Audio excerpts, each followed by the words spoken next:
Week 3 is in the books, and some of us were looking to continue the winning form. 3 owners were able to do that, but someone has fallen. We're going to find out who. There were 4 owners who were 0-2 to start the season. 2 of us, yours truly included, were able to find a win in Week 3. Unfortunately, 2 other owners starting off 0-3, facing the possibility of not only needing a win in Week 4, but to start the year 0-4, not the way. Definitely don't want to start 0-4. That just has ramifications for the whole year. And then a whole slew of owners there in the middle. I'm Commissioner Joe Johnson, and we're going to break it all down here in this Week 3 recap. Before we do, take a moment, like and subscribe if you like the sultry sounds of my voice reverberating throughout your ears. Then take a moment, get me out there, get this league, get these owners. So many talented people, not Forrest, out there in this league. And, we're having fun. I hope you're enjoying it. If you're on the drive to where, if I actually have it out there, I think I should, turn me up for the morning. I think I beat everybody else's podcast, before, everybody's daily watch or drive home. I don't know, but turn the volume up. Maybe you're at home. We already know, kick the wife and kids out, find something to drink, find something to eat, because we're going to break down all of the matches, all of the drama that was Week 3. We're going to start off with our Game 1, which was Forrest, the Grand Wizard, taking on Austin, DEFCON 4, and this game a little lower scoring compared to games this week, but it was a solid win for you, Austin. 108-81. Forrest, we thought this would be a thing, scoring to be a problem, and it's unfortunate because you had some players on your bench go off. It just, I understand why you couldn't play them, but yeah, we thought that this game would go Austin's way. It did. Geno Smith actually had a tough game there against Miami, only 11 points. Aaron Jones, man, he was keeping you in the game. He was your best scoring player, and then it just not enough from anybody else. And even Travis Kelce, again, we talk about you spent a round 2 pick on him, only 7 points. But we're not panicking. I don't think you're panicking on Travis Kelce. I think there's a lot to break down with Travis Kelce, and taking in his age and social life and the off season and what have you. So I think maybe we're going to have to start finding a new flex. But, just nothing really going. 80 points is usually not going to win you a week. We talk about that 110 number, Austin. You come within 2 points. You get that. It's C.J. Stroud let you down. But, man, Forrest, I just want to let you know how I talked to you last week about how part of your, somebody else's team should be on your team? This is your player, man. This is your 30 points. Saquon Barkley. This is what an A-plus line and an A-plus running back look like. Class A talent, 147 yards, 2 touchdowns. Insane. 33 points. Should be yours, Forrest. Oh, well. It's going against you. Jareem Gibbs, 16 points. It's okay. Yeah, I like it. The stack, though, working in your favor, almost 30 points together. That's why we have the stack. You still would have liked a better day, but just Minnesota looks for real. And they destroyed Tennessee in this game. But Stephon Diggs gets 20 before the end of the day, and then it's all downhill from there. Single digits. I'm not even going to go down. It's enough to win. So, congratulations, Austin. Obviously want to keep that going in Week 4. And then, a wing and a prayer, Forrest. A wing and a prayer that Week 4 goes better. You got to find a win. If there's anyone who can do it, it's Heart of the Cards, Forrest Dozier. But Forrest, take heart, because Game 2, Week 2 showed you that you can have a decently drafted team and still struggle mightily as Team Felch, our Wisconsinite, falls to cousin of the podcast, cousin of the commissioner. It's all the same. Josh Johnson, the Johnsons striking out. I love to see it. my blood. Yes, 131 points. You love to see it. The limp Penix wasn't limp in week 3, and it's a big win. We'll break it down. Jalen Hurts gets the 10 points, and it was a bad day. No touchdowns. The crazy game with New Orleans. If you picked up Derek Carr and you started him, it was a bad day.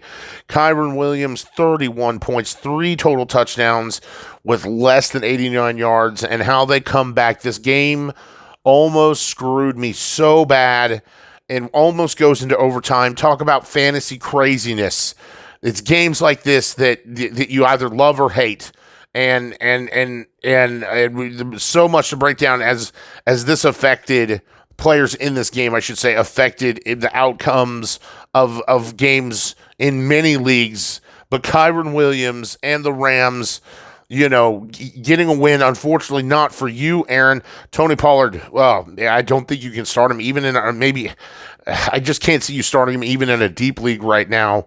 And then Michael Pittman Jr., I think you might be able to find waiver players even in a deep league that might be better than, and I get, based off where you drafted him, you probably have to start him, as deep as deep a league as we are. But man, you sure are not liking it. Calvin Ridley, another bad day. Jawan Johnson, 0 points, nothing going, and it was one of those days where your defense was your second highest scoring player. What do we say? Usually it means the loss. That's the case. We're going to flip it to Josh, who said, yes, in week 3, give me everything. Jared Goff would have actually had more points, but he does have an interception here. J.K. Dobbins coming crashing back down to earth and only gets the 8 points. And then welcome to that club as well, Jordan Mason. But the point is, you will have him moving forward, which is the whole point. Saves the season. Just a rough day. The game script didn't go his way. Amari Cooper, man, right off of the in this game, scoring 27 points. It's all with wide receivers. Deontay Johnson. There's the Deontay Johnson that we were looking for, and I'm going to talk this up because it was absolutely frustrating during my matchup dealing with this. But for you, I talked about how much I liked Andy Dalton coming back, but I didn't know this was going to happen. I didn't know that eternal life would spring in Carolina.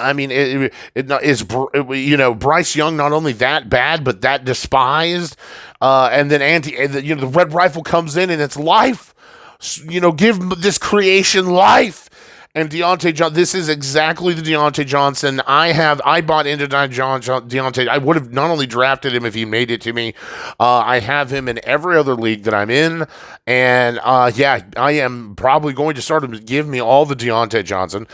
Zach Ertz is doing exactly what you need from a tight end. David Montgomery is outscoring fantasy-wise Gibbs. So you love the trade is working in your favor. Buffalo defense does what you need. Kareem Fairbairn, who needs him? 131 to 82. More important, it's a win. So congratulations, Josh. You and I both looking forward to keeping it going. Got to find a bounce back in week 4, Mr. Felch. Blowout wins continue in game 3 as that which shall not be named, forever unclean, only scores 77 points. So, see, Forrest, let me just point out something. I kind of gave you a hard time. Kind of giving you a hard time right now since the draft. I'm a little sore, Okay, you know me. We've known each other since we were like 12, 13 years old. You know how this goes, okay? I can't let things go. So I kind of riding you a little bit, okay? But I want to point out, I want to give you, this is what I'm talking about, okay? If you had played Forever Unclean this week, you would have won. So you're still not the lowest scoring team this week. Good job on you. That means you're fighting. Hard fighting, and I love it. And the trash, Evan, that you clearly are. The idea is to get fucking better, man. Not better. 77 points is not better. Do you really? Let me just throw this out to you, Mr. Unclean. Okay? Do you want to be the guy who's going to finish worse than Forrest? And I say that for Forrest, and Forrest is not insulted by this comment. I know that Forrest is playing this in a warehouse at Sam's while he's changing tires, laughing his fat ass off because he's going, it's true. We're even talking in unison right now because he knows that he fucked up. He knows he's got a long yard to haul. He doesn't need for me and Aaron to remind him. But what does need reminding is that with games like this, you could finish worse than Forrest drafted, and that would tell us all we need to know about you, sir. Let that sink in. 77.38 points. So I digress. We're talking about a game that doesn't really matter. Patty Mahomes, 16 points, and then Josh Jacobs. Charbonnet becomes your best player, 25 points. Justin Jefferson, big time, 20, and then it's all downhill from there. Brandon Ayuk, 9, likely 1, Williams, 1, and the negative. Dallas is draw. Dallas is the worst defense in the NFL right now, quite possibly. And I think maybe statistically, I think they are. Maybe that's just the rush defense. I'd have to double check, but I think they're the last defense. I hate to say it. I think you're dropping them.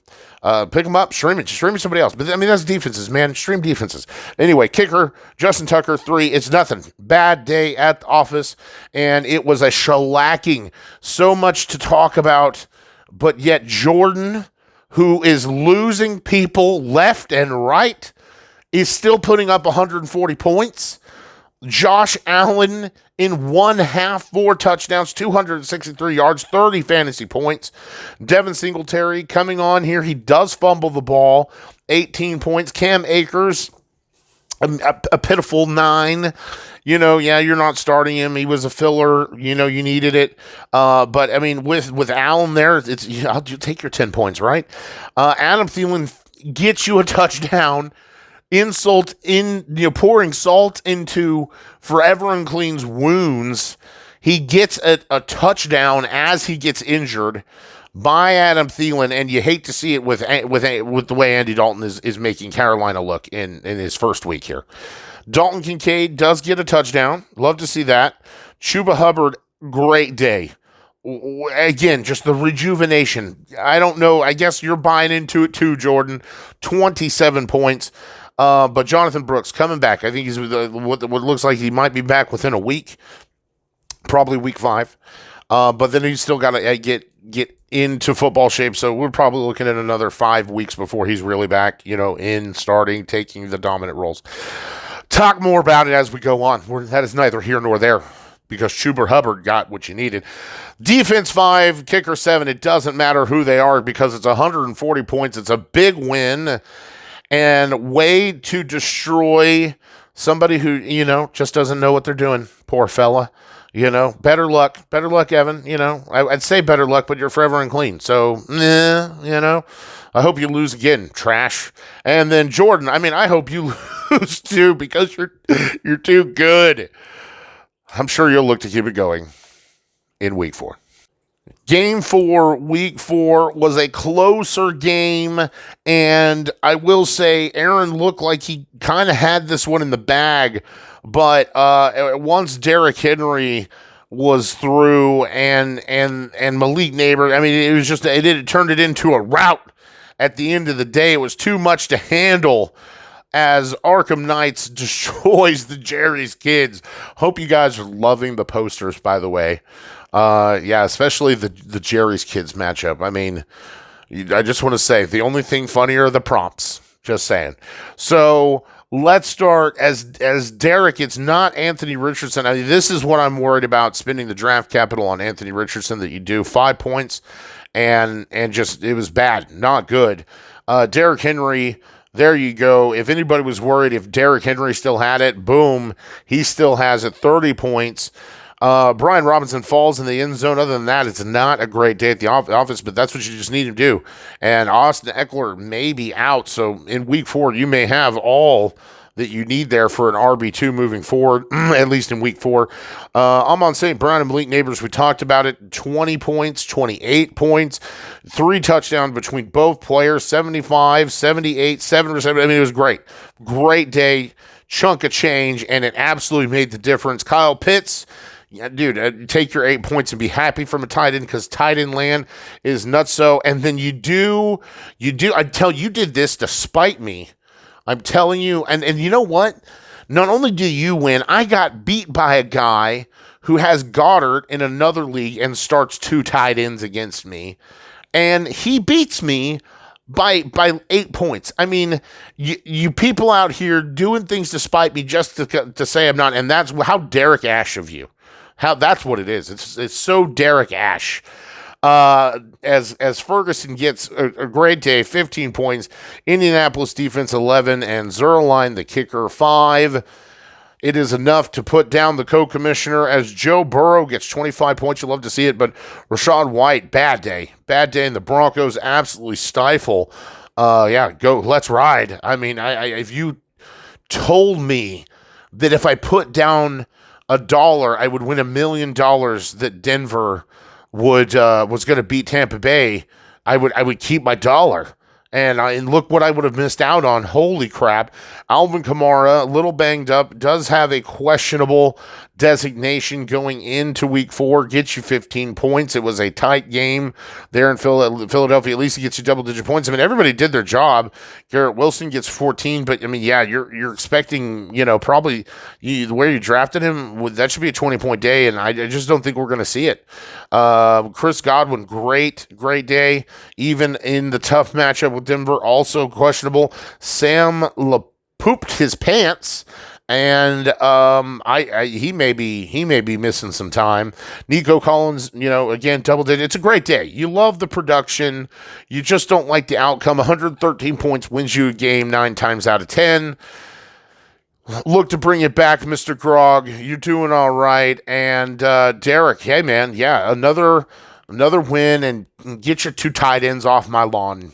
Game 5 of week 4 had 2 sophomore owners going at it. And of course, Jack, you change your name last second. So none of my memes or my game posters make sense. And then you make your name something that's super hard.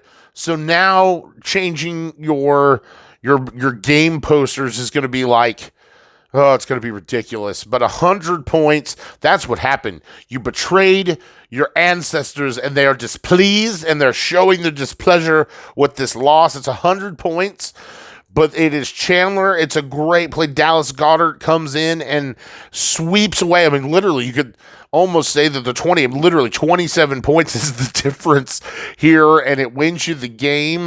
But I think you would have had this even if Dallas Goedert had gotten his average of 6 or whatever points. It just would have been a little closer.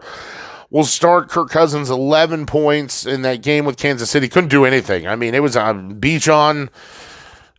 I have him in another league. I know. Look, 13 points. Chandler. It was a rough day if you had the Atlanta play. Unless you had Drake London, of course. He ends up having a great day. But yeah, 11 points. Etienne, it was not good.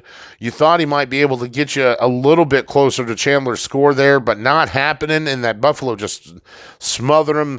You cannot play Zamir White. I don't care. I know we've been talking about you start who you start. You cannot start Zamir White. He is not playable. Jamar Chase has a great day, causes a loss. One of the reasons I lose, him and Goddard are the reason that this dude who starts 2 tight ends against me actually wins. Freaking 6 receptions, 118 yards, 2 touchdowns. Ridiculous. Absolutely ridiculous. DK Metcalf, great play, 20 points. Hunter Henry, not 16 points today. Rashid Shaheed, this is what we talk about, man. This is why you can't play. This is why you can't play Rashid Shaheed, because 7 out of 10 games, he's going to have nothing. 1 point, 2 points, 0 points. It's just when he catches the one ball for 60 yards that's when you wish you'd played him. But there's just not enough consistency there in a tough matchup. Seattle's defense and McPherson, the kicker, 100 points. It's not actually that bad. I mean, you think you beat several owners that we've already talked about, this week, Jack. So it's not horrible. You just want to see some production in some places. The goose egg doesn't help.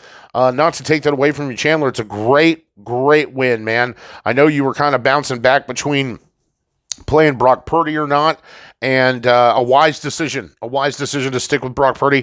Bijan, it's a rough day at the office, man. You're starting him. It's just, Kansas City they knew what they had to do. DeAndre Swift is not playable. I think he's right there with Zamir White. I think you're going to have to look elsewhere.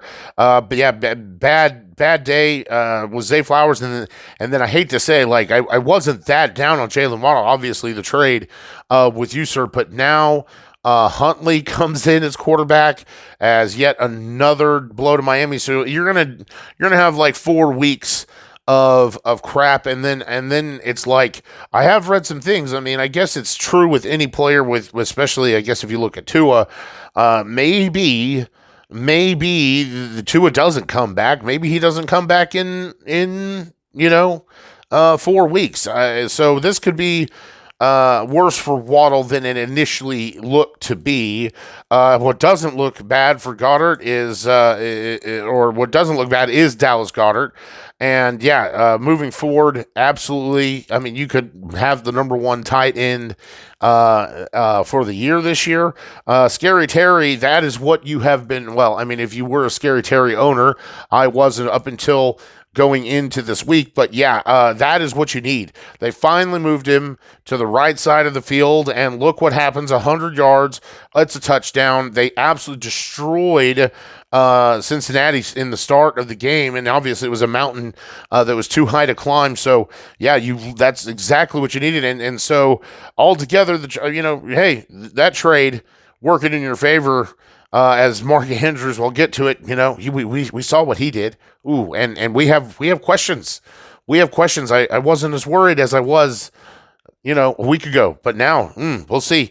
Pittsburgh 11 and kicker 12. I mean, it was a slack in the middle, but the ends made up for it. It's 127 points. It's a win, and the Weatherford Bowl goes to Chandler in 2024. Game 6 of Week 3 featured Brock Hutchins taking on yours truly, the commissioner, and it was a great game. I mean, this was close all the way up until Monday night, but it was a close game, and even at one point in time, because of Jawan Jennings and because of Las Vegas's implosion, Brock took the lead on me by 3-4 points, almost 5. It almost hit 5 points, and it was just an implosion, and there was just nothing happening. Mark Andrews not firing, and then it was like everything kind of culminated and finally came together. And unfortunately, I lose Devonta Smith there with the concussion. But lots of things not happening with you, Brock. We'll start there. First of all, Sam Darnold playing like a champ. I mean, if you told me that Minnesota would be 3-0 and they were going to just absolutely waffle stomp Houston, I mean, who would have believed that? 23 points. Dude looks fantastic. Devon Achane comes back down to earth, 8 points. Jaylen Warren, you might be missing some time, 1 point. Tyreek Hill, we talked about it with Jalen Waddle, now down to the third string quarterback. You're starting Tyreek Hill because, I mean, he's going to find a broken play, but you're still, I mean, tapering expectations for all wide receivers moving forward with Miami. And then how much are you going to get in the running game if this team is playing behind? Lots of changes there for Miami. Mike Evans, only 3 points, banged up. We'll see how much time he misses. Hopefully none. It is just questionable, but I think we're anticipating time being missed here. Trey McBride comes back down to earth, 5 points. But again, I mean, any day my tight end's getting 5 or more points, I'm happy.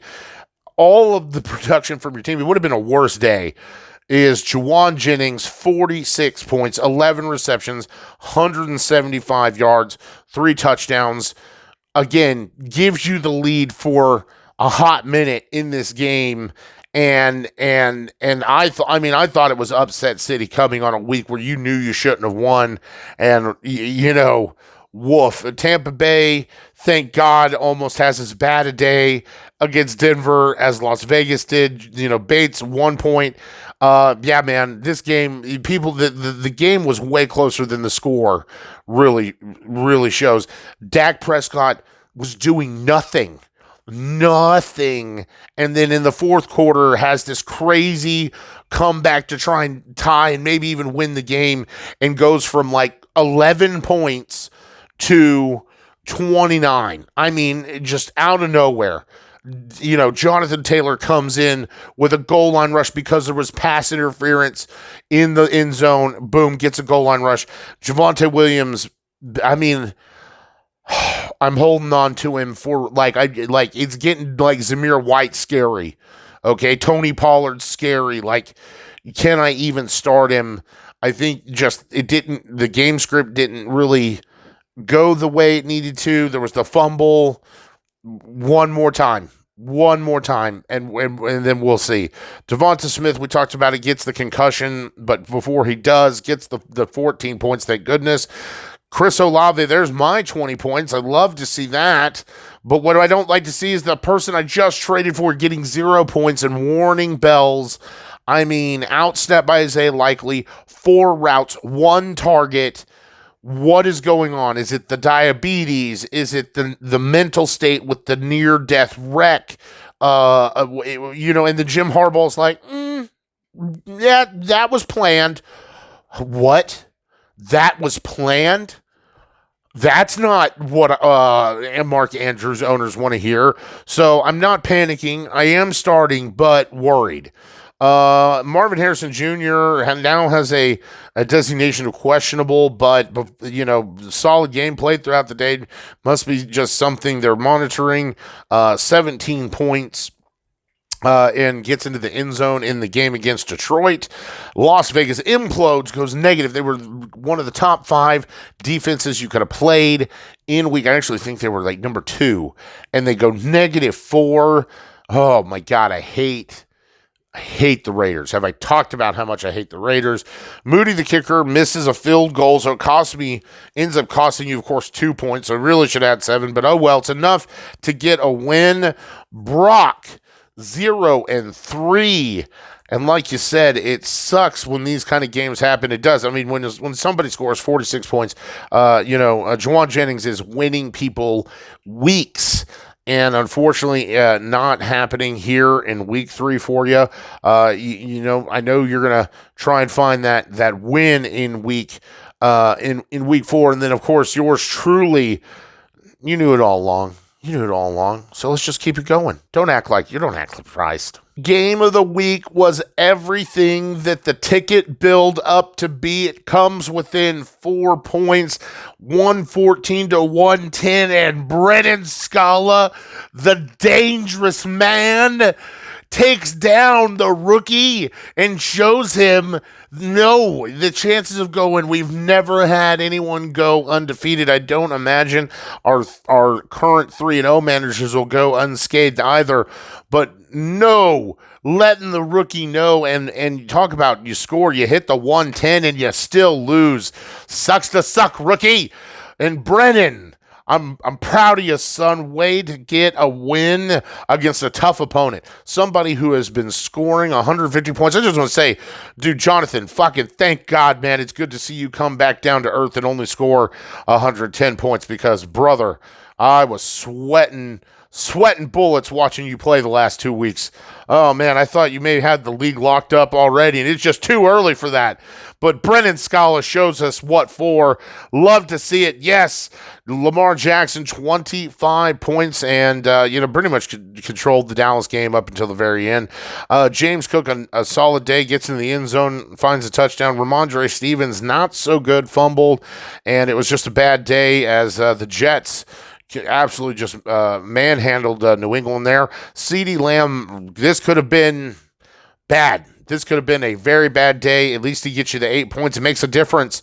And Drake London, I mean, we really talk about it. I mean, Drake London having the late game again, another more usage there towards the end of that game, really saves you here. Parkinson, only the 5 points, but we talked about it. You get the 5 points, you're happy. Zach Moss, great day, also finds an end zone here, 20 points. San Francisco's defense 5, and Aubrey, he is the best kicker. Not afraid to say it.